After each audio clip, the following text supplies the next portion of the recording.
మోడీ ఏం ఆలోచించాడు? 45 స్థానాల్లో కనుక మనం పోటీ చేస్తే బీఆర్ఎస్ అధికారంలోకి వస్తుంది. అంటే ఇట్లాగా అధికారంలోకి మనం రావట్లేదు. చంద్రశేఖరరావు ఎందుకు రానియాలి? బిఎల్ సంతోష్ లాంటి వాడి మీద కేసు పెట్టాడు కదా, చాలా అఫెండ్ అయ్యారు. అదే ఆయన ఒక రకంగా ప్రధానమంత్రికి ఆర్ఎస్ఎస్ తరఫున ఆదేశాలు జారీ చేసే ఒక అత్యున్నత స్థానంలో ఉన్న వ్యక్తి. ఆయనను టచ్ చేయడం అనేది కేసీఆర్కి సరిదిద్దుకోలేని ఒక తప్పుగా మిగిలిపోతుంది ఆయన జీవితంలో. ఎందుకంటే ఈ మొత్తం టీఆర్ఎస్ ఫాల్కి 10-15 కారణాలు ఉండొచ్చు. ముఖ్యమైన సంతోష్ వ్యవహారం మాత్రం చాలా మొట్టమొదటి కారణం. తర్వాత దీన్ని జాతీయ పార్టీగా డిక్లేర్ చేయడం, మోడీని ఛాలెంజ్ చేయడం, మోడీని అవమానపరచడం. నేను లాస్ట్ టైం మీతో వచ్చినప్పుడు అడిగా, అటు కాంగ్రెస్తోనూ దూరమే, ఇటు బీజేపీతోనూ దూరమే, ఏ రకంగా మీరు అసలు వెళ్దామని అనుకుని ఎన్నికల్లో పోటీ చేశారు, అదే దెబ్బ కొట్టింది కదా అంటే. రెండే జాతీయ పార్టీలు ఉన్నప్పుడు ప్రాంతీయ పార్టీలకు తప్పదిగా ఎవరితోనో ఒకరితోనూ ఉండాల్సిందే. అయితే ఇప్పుడు అదే పరిస్థితి అక్కడ వైఎస్ జగన్ కూడా వచ్చింది కదా, చాలా మందికి వచ్చింది. అది స్టాలిన్కి వచ్చింది. తర్వాత స్టాలిన్ అంటే కాంగ్రెస్ దిక్కు మళ్ళీ మొగ్గు చూపెట్టాడు. కొన్ని పార్టీలు ఉన్నాయి. మమతా బెనర్జీ కూడా అటువంటి ఇబ్బందులు ఎదుర్కొన్నది, మళ్ళీ పోయింది, మళ్ళీ కాంగ్రెస్ కూటమిలో కలిసింది. ఒరిస్సా పట్నాయక్ ఇద్దరికి దూరంగా ఉండి అతను కూడా సేమ్ కేసీఆర్ లాగా, సేమ్ జగన్ కానీ నవీన్ పట్నాయక్ కానీ కేసీఆర్ కానీ వీళ్ళంతా కూడా ఏంటంటే ఇద్దరికి దూరం ఉన్నారు. ఆమ్ ఆద్మీ పార్టీ కానీ వీళ్ళంతా. సరే, వీళ్ళు ఈ రాజకీయాలలో ఎప్పుడు కూడా మనకు అడ్వాంటేజ్ చూసుకోవాలి. శాశ్వత శత్రువులు ఉండరు, శాశ్వత మిత్రులు ఉండరు. మనకు ఎటు పోతే మనకు లాభం అవుతుంది. ఇప్పుడు ఒకవేళ కేసీఆర్ గారు మాలాంటి వాళ్ళ పిలిచి ఏ స్ట్రాటజీ తీసుకుంటే బాగుంటుంది, మనం ఎమ్మెల్యే ఎలక్షన్లో ఓడిపోయినాం కదా అని అంటే నేను చెప్పేవాడిని, జాతీయ రాజకీయాల్లో నిన్నెవరు పట్టించుకోరు. ఈ కూటమిలోనే ఉండాలి, ఆ కూటమిలోనే ఉండాలి.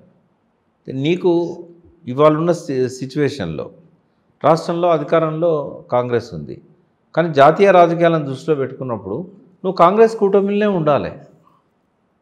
ఇక్కడ నీకు శత్రుత్వం ఉన్నా కూడా కాంగ్రెస్ కూటమిలోనే నేషనల్ పర్స్పెక్టివ్లో ఉండాలి. ఇక్కడ మేము కొట్టుకుంటాం, జాతీయ స్థాయిలో కలిసి పనిచేస్తాం, తప్పేమున్నది, చేయొచ్చు కదా. ఆ లైన్ తీసుకోలేదు ఆయన. అది తీసుకోకపోవడం వల్ల బీజేపీకి అడ్వాంటేజ్ అయింది. 8 పార్లమెంట్ సీట్లు బీజేపీ గెలవడానికి. అదే రకమైన పందా ఉందా ఇప్పటికీ బీజేపీ మీద? అందరికీ అదే రకమైన ఆలోచన ఉందా? ఇంకా టీఆర్ఎస్కి ఒక స్పష్టమైన ప్రణాళిక లేదు, స్పష్టమైన విజన్ లేదు, ఒక కన్ఫ్యూజన్లో ఉన్నారు ఇవాళకి. లగచర్ల ఘటన అందుకే అంటారా? లగచర్ల ఘటన ఇంపోజ్డ్. అదేంటంటే రేవంత్ రెడ్డి తనను కాపాడుకోవడానికి టీఆర్ఎస్ని బ్లేమ్ చేస్తున్నారు. లగచర్ల ఘటన అనేది పబ్లిక్లో నుంచి వచ్చిన వ్యతిరేకత, దానికి ఎవరు లేరు వెనకాల. స్వభావాన్ని అర్థం చేసుకోవాలి. బంజారాలు చాలా ఫెరోసియస్ ఉంటారు వాళ్ళు. ఇప్పుడు డెడికేటెడ్గా పూర్తిగా కుటుంబం అంతా ఇన్వాల్వ్ అయ్యి వ్యవసాయం చేసుకునే కమ్యూనిటీ అది. వాళ్ళ తెరువుకి ఎవడొచ్చినా ఊరుకోరు. ఎన్నడూ కూడా వాళ్ళు దొరలను ఛాలెంజ్ చేసిన సంస్కృతి. ఏమిరా దొర అంటారు వాడు, ఏమిరా దొర. వాళ్ళు ఎన్నడూ కూడా తల వంచిన సంస్కృతి కాదు లంబాడీస్ది. బాగా ఆత్మగౌరవం ఉంటుంది వాళ్ళకి. వాళ్ళ జోలికి ఎవరు వచ్చినా ఊరుకోరు. ఆ కోణంలో చూడాలి అది. నువ్వు ఎన్నడో వాళ్ళకు ఇచ్చిన అసైన్ ల్యాండ్స్ వాటిని మంచిగా దున్నుకున్నారు, నీళ్ళ వసతి ఏర్పాటు చేసుకున్నారు, బోర్లు వేసుకున్నారు, బావులు తవ్వుకున్నారు, వ్యవసాయం చేసుకుంటున్నారు. వాళ్ళ మీద నువ్వు చేస్తానంటే ఎందుకు ఊకుంటారు వాళ్ళు? వాళ్ళ పుట్టకాడి తిండి తీసుకుంటానంటే ఊకుంటారా వాళ్ళు? ఎప్పటి నుంచో ఇప్పుడు తెలంగాణలో అంటే తెలంగాణ కల్చర్లోనే నిజంగానే భూమాతను తల్లిలాగా గౌరవించే సాంప్రదాయం. అమ్ముకొని ఇంకో ఊరికి పోవాలంటే కూడా తెలంగాణ కూడా సిద్ధపడాడు. నువ్వు పక్కనున్న ఏ రాష్ట్రంలోనైనా చాలా ఈజీగా ఓ 10 లక్షలు వస్తున్నదంటే అమ్ముకుని బయట పోయి 10 ఎకరాలు కొనుక్కుంటారు. కానీ తెలంగాణ వాడు ఆ భూమిని పట్టుకొని చచ్చిపోతాడు తప్ప భూమిని వదులుకోవడానికి సిద్ధపడు. అది అందులో లంబాడీస్ ఎక్కడెక్కడి నుంచో వచ్చి ఇక్కడ స్థిరపడ్డా కూడా వాళ్ళ జీవితం ఆ భూమితో పెనవేసుకొని ఉన్నది. వాళ్ళు ఆ భూమిని వదులుకోవడానికి సిద్ధపడలేదు. పోనీ ఆ రోజు అంటే టీఆర్ఎస్ వచ్చి రెచ్చగొట్టిందని అనుకుందాం. వాళ్ళు చాలా కాలంగా అక్కడ ధర్నాలు చేస్తున్నారు, రిప్రజెంటేషన్లు ఇస్తున్నారు, మా భూములు తీసుకోవద్దు అంటున్నారు. నిజంగానే ఆ భూములకు సరైన వాల్యూ ఇస్తే ఇచ్చేవాళ్ళేమో.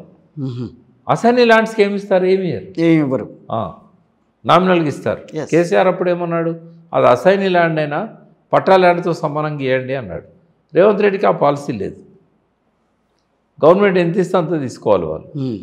అలా అసైన్ ల్యాండ్లో వెనకాల ఓ 10-15 కండిషన్లు ఉంటాయి. ఏ ఏ షరతులు అన్నట్టు అవి. ప్రజా అవసరాల కోసం ప్రభుత్వం ఎప్పుడైనా తీసుకోవచ్చు, ఈ భూమిని తీసుకోవచ్చు, ఎటువంటి పరిహారం ఇవ్వకుండా అని కూడా ఉంటుంది. అబ్బో, అది ఒప్పుకోరు కదా, ఎవరో ఒప్పుకోరు. ఇప్పుడు ఆ రైతులు ఇబ్బంది పడ్డది అక్కడే. చాలా భూమి అడున్న 7-8 తండాలలో భూములు పోతున్నాయి. అందులో చాలా భూములు ఏంటంటే అసైన్ ల్యాండ్స్. మాకేమి ప్రభుత్వం అనే కాడికి. కానీ ఇక్కడ టార్గెట్ అయింది బీఆర్ఎస్ మాత్రమే. టీఆర్ఎస్ అది టీఆర్ఎస్ని టార్గెట్ చేయాలని ఇంపోజ్ చేయలే. తనను కాపాడుకోవడానికి తన కాన్స్టిట్యున్సీలో తన ప్రజలు తన అధికారులను కొట్టారంటే అదొక అప్రతిష్ట, అదొక ఫెయిల్యూర్, అదొక అసమర్థత. దాన్ని ఓవర్కమ్ కావడానికి టీఆర్ఎస్ లాగారు. ఓకే, 2 రకాలు ఉంటుంది. టీఆర్ఎస్ కోసం రాజకీయం చేయడం వేరు, టీఆర్ఎస్ ఇక్కడ తనను కాపాడుకోవడానికి టీఆర్ఎస్ మీద నెట్టేశారు. అందరికీ తెలుసు అది. ఇప్పుడు హ్యూమన్ రైట్స్ కమిషన్ కూడా ఎంక్వైరీ చేస్తుంది.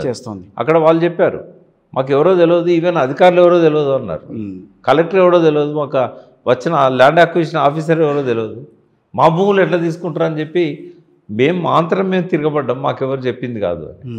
కానీ వాళ్ళను 3rd డిగ్రీ మెథడ్స్తో హ్యాండిల్ చేయడం అనేది చాలా పొరపాటు. అది ఇప్పుడు ఆల్మోస్ట్ 1 year అయింది రేవంత్ గవర్నమెంట్, ఆల్మోస్ట్ అవ్వబోతోంది. సో మీరు ఎన్ని మార్కులు వేస్తారు గవర్నమెంట్కి?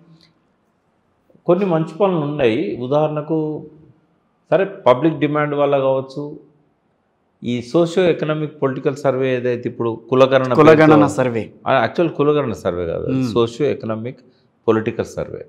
దాన్ని కులగణన అనకూడదా? కులగణన కాదు, అది యాక్చువల్ క్యాస్ట్ అనేది ఆ సర్వేలో ఒక అంశం.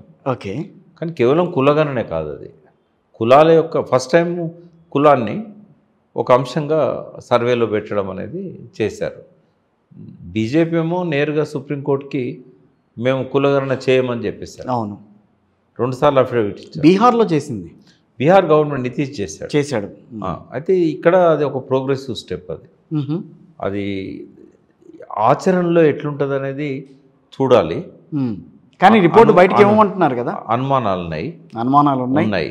అయితే ఏదున్నా ఈ డెడికేటెడ్ కమిషన్ వేసి ఈ సర్వే జరుగుతుండడం అనేది, అందులో ఉన్న అంశాలు చాలామంది దానిలో ఇన్వాల్వ్ అయ్యి చేసినట్టుగానే ఉంది. ఎందుకంటే నేను కూడా సర్వే ఫామ్ ఫిలప్ చేసినప్పుడు 75 ప్రశ్నలు 60 ప్రశ్నలు అడిగారు. అడిగినప్పుడు చూశాను నేను.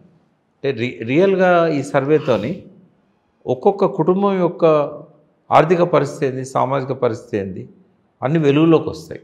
ఓకే, సో మంచి డిసిషన్ అని నేను ఆయన అప్రిషియేట్ చేయగలుగుతా. తర్వాత స్కిల్ యూనివర్సిటీ, అది సరే, స్కిల్ యూనివర్సిటీ అనే కాన్సెప్ట్